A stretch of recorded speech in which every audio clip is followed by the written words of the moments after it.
ඉතින් අපි අද කතා කරන්නේ හත් අවසරේ නංගිල මල්ලාගේ මුල්ම හරිය පාඩමක් තමයි කුලක ගැන. අපි බලමු මුලින්ම කුලකයක් කියන්නේ මොකක්ද කියලා. මම උදාහරණයක් ලියන්නම්.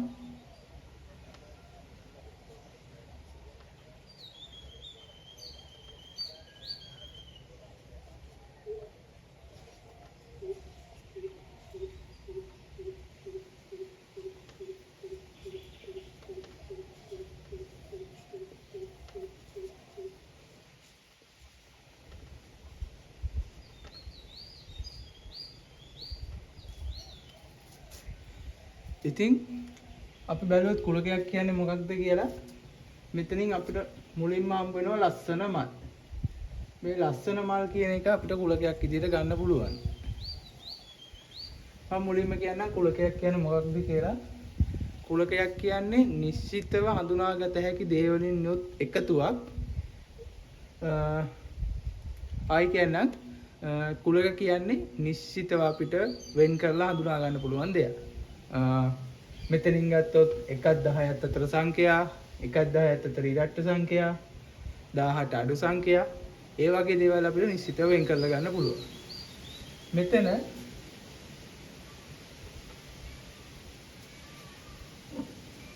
අපිට ලස්සන මල් කියන එක කුලකයක් විදිහට තෝරගන්න බෑ.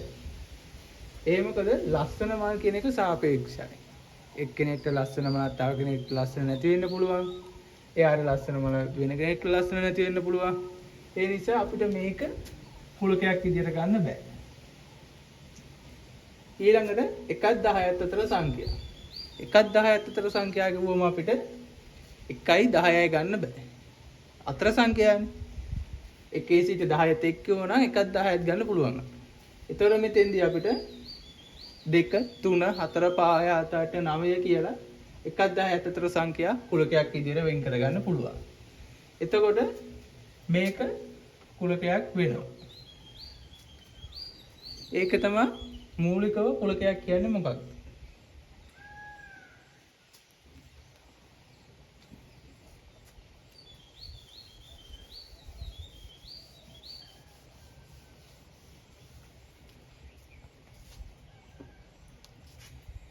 ඊළඟට අපි බලමු කුලකයක් ලියා දක්වන්නේ කොහොමද කියලා. මම මෙහෙම දෙන්නම්.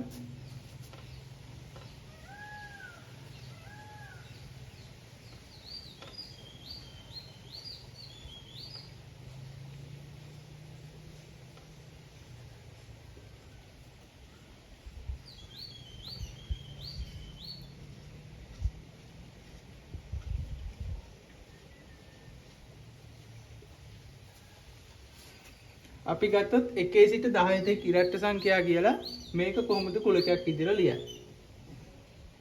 අපි කුලකයක් ලියද්දී මූලිකව පිළිපදින්න ඕන මෙන්න මේ ටික. 1 සංගල වරහන් දෙකක් ඇතුලේ තමයි අපි මේ කුලකය ලියන්නේ.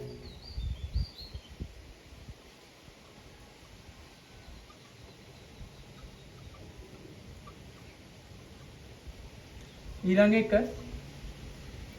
අපි කුලකයක් ලියන්න කලින් ඒ කුලකය නම් කරගන්න ඕනේ ඉංග්‍රීසි අක්ෂරය.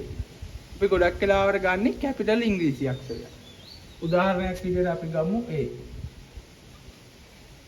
කුලකය අපි නම් කරන්න ඕනේ ඉංග්‍රීසි අක්ෂරයකින්. ඊළඟ එක තමයි කුලකයක් ලියද්දී අපි මේ කුලකයේ ඇතුලේ ලියන දේවල් වලට කියනවා අවයව කියලා. උදාහරණයක් විදිහට අපි A කියලා කුලකයක් ගමු. මේ A හඳුන්වනවා මම 1 සිට 10 තෙක් ඉරට්ට සංඛ්‍යා කියලා. මේ කුලකය ලියද්දී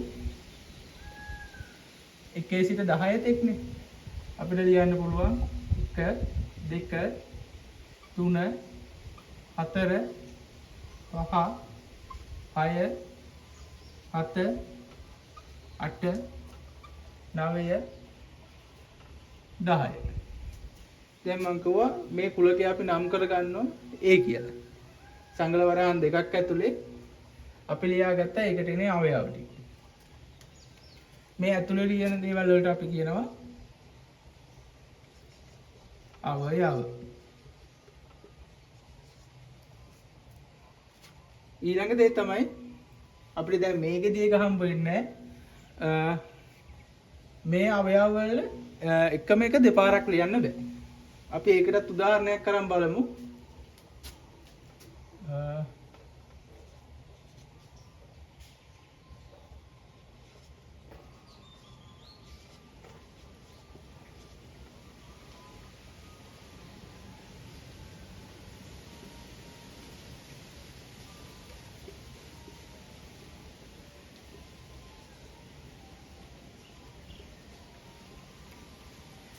මහරගම යන වචනේ අකුරු.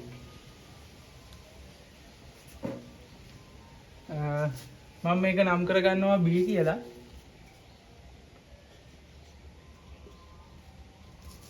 අපිට කලින් කිව්වා අවයව දෙකක් එකම වගේ දෙකක් සංකලන වරහන් ඇතුළේ ලියන්න බෑ කියලා. එතකොට අපි මේක ලියන්නේ සංකලන වරහනක් දාලා මයන් එනවා හයන් එනවා රයන් එනවා ගයන් එනවා. අපිට ආයෙත් මේ අවසානයේ තියෙන මාන ලියන්න බෑ. මොකද අවයව එකම වගේ දෙකක් ලියන්න බෑ. ඒක නිසා අපි මෙතනින් මේක නවත්තනවා. ඒක තේරුණානේ? ඉතින් නම් මල්ලි මේ ටික තමයි අපිට මූලිකව අඳුනා ගන්න තියෙන කුලකයක් ලියද්දි.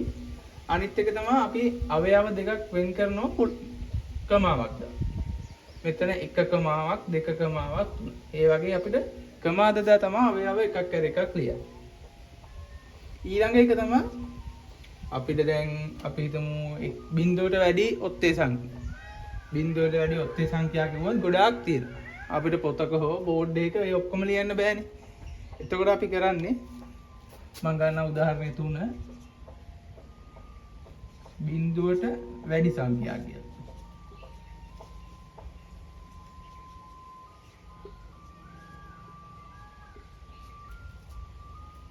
එතකොට මම ඒක හඳුන්වන්නම් C කියලා.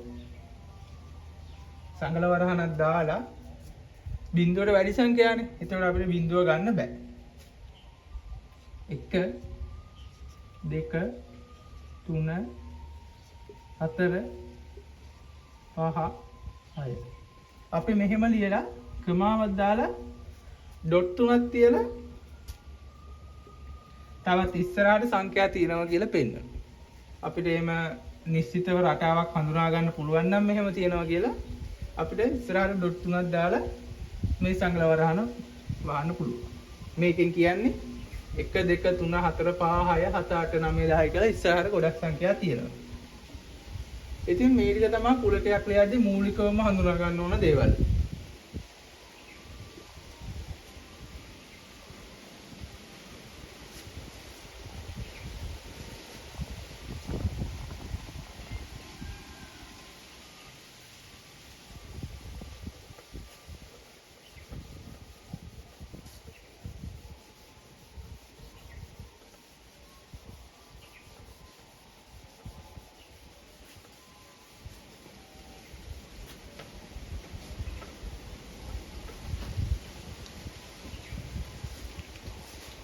හරි අපි බලමු ඊළඟට මොකද්ද කරන්න කියලා.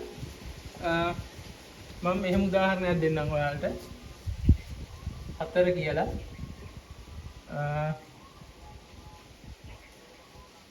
A සමානයි 2 4 6 8 අපිට දැන් මෙන්න මෙහෙම කුලකයක් දීලා තියෙනවා. A කියලා නම් කරලා 2 4 6 8. ඉතින් අපිට මේ කුලකය හඳුන්වන්න පුළුවන්. අපිට මේක නිශ්චිතව හඳුනා ගන්න මොකක් හරි වචනයක් හරි එහෙම තියෙනම් අපි දන්නවනම් දැන් බලුවොත් අපිට මේක හඳුන්වන්න පුළුවන් මෙහෙම. බිංදුවත් 10ත් අතර ඉරට්ට සංඛ්‍යා. එතකොට අපි මෙතන ලියන්න පුළුවන් බිංදුවත් 10ත් අතර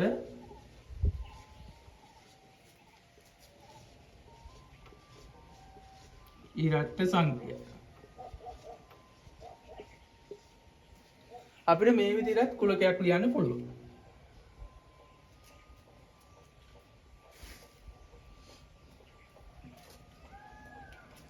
මේ ටික තමයි මුලින්ම දැනගන්න. ඊළඟට අපි බලමු කුලකයක් වෙන් රූප සටහනකින් දක්වන්නේ කොහොමද කියලා.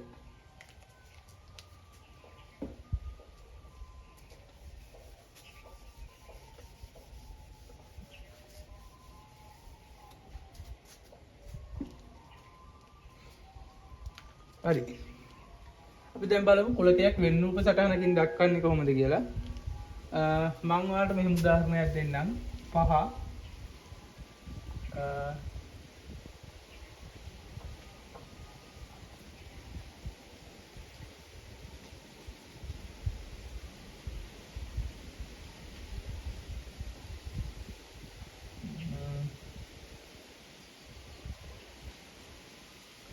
10ත් අතර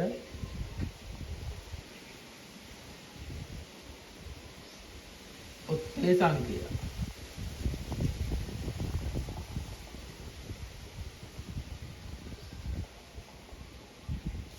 හරි. අපිට පුළුවන් මේක කැමති අපි ඉංග්‍රීසි අකුරක් දාලා ඒක හඳුන්වන්න. මම දාන්නම් C කියලා.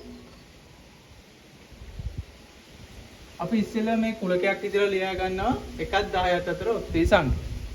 1ත් 10ත් අතර ඔත්තේ සංඛ්‍යා ගිහුවම අපිට 1 ගන්න බෑ. 10 ගන්නත් බෑ. ඒතකොට අපිට පුළුවන් ගන්න 3 5 7 9. මේ ටික තමයි එතකොට 1ත් 10ත් අතර තියෙන ඔත්තේ සංඛ්‍යා. අපි දැන් බලමු මේක වෙන් රූප සටහනකින් දක්වන්නේ කොහොමද කියලා.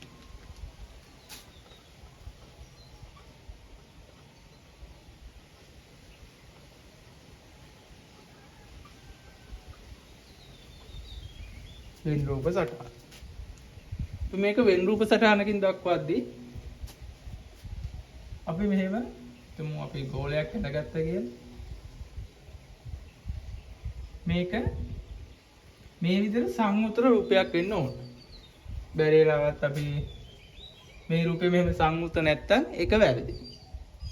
අනිවාර්යෙන් රූපේ සංඋත්තර රූපයක් වෙන්න ඕන.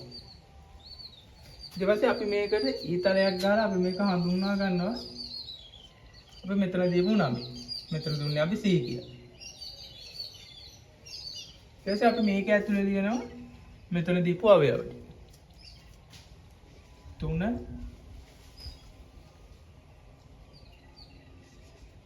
5 7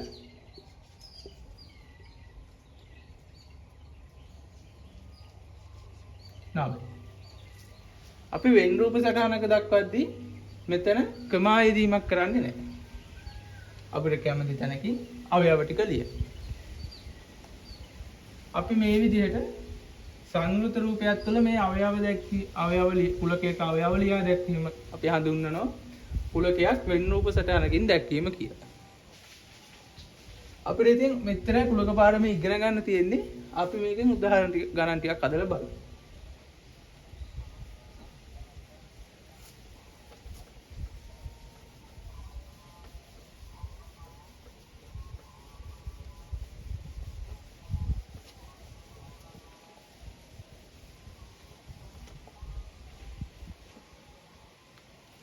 මුලින්ම ගමු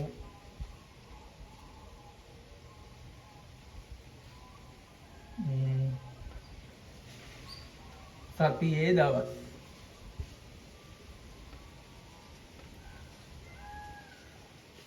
අපි බලමු මේක මුලින්ම කුලකයක් විදිහට ලියන්නේ කොහොමද. අපි සතියේ දවස් days කියලා D අකුරෙන් හඳුන්වමු ඒක. සංගල වරහණක් දාලා සතියේ දවස් තියෙන්නේ 7යි. අපිට ඒක නිශ්චිතව හඳුනා ගන්න පුළුවන්. ඒ නිසා අපි පටන් ගන්නවා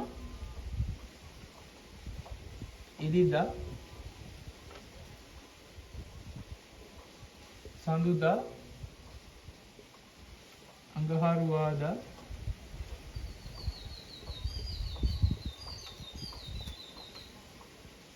මම මෙතන ඉඩමද නිසා මුල් දවසේ මුල් අකුර විතරක් ලියන්න. බ්‍රහස්පතින්දා සිකුරාදා, සෙනසුරාදා. අපිට මේ සංගල වරහන වහලා මේ විදිහට කුලකය ලියා දක්වන්න පුළුවන්. ඊට පස්සේ අපි බලමු මේක වෙන් රූප සටහනකින් දක්වන්නේ කොහොමද. වෙන් රූප සටහන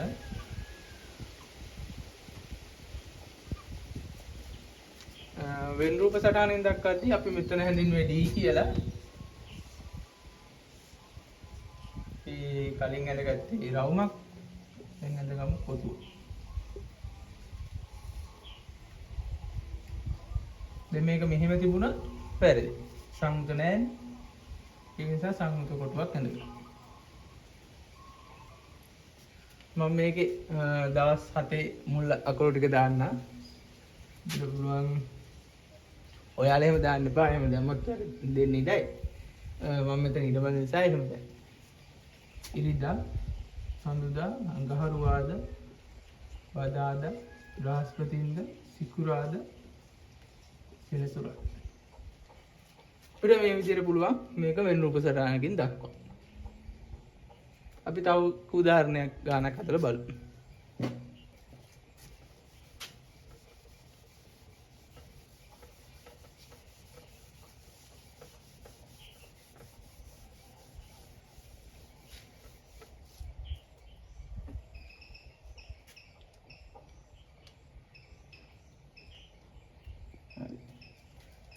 උදාහරණ අංක 6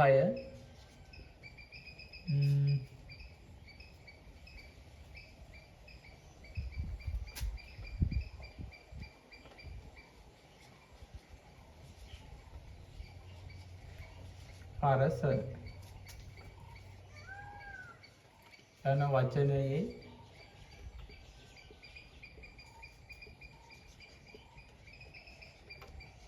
අකුරු අපිට මේක කුලකයක් විදිහට ලියන්න මුලින්ම මම මේක හඳුන්වන්නම් E කියලා. මුලින්ම ලියන්නේ අපි මේකේ අවයව ටික ලියලා. එන්න මෙතෙන්දී අපි බලන්න ඕන මම කලින් කිව්වා එකම අවයවය දෙපාරක් ලියන්න බෑ කියලා. මෙතන රායුන් දෙකක් තියෙනවා ඒක නිසා අපි එකයි ලියන්නේ. මෙතනින් වරහන වහන. අපි දැන් කුලකේ ලියාගෙන ඉවරයි. දැන් බලමු වෙන් රූප සටහන.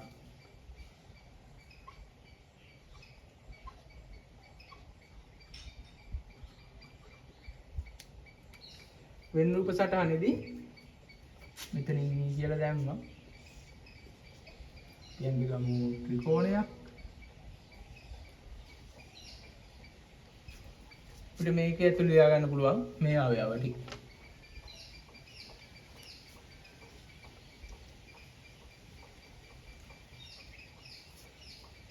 මේ විදිහට ඒ උදාහරණෙත් හරි.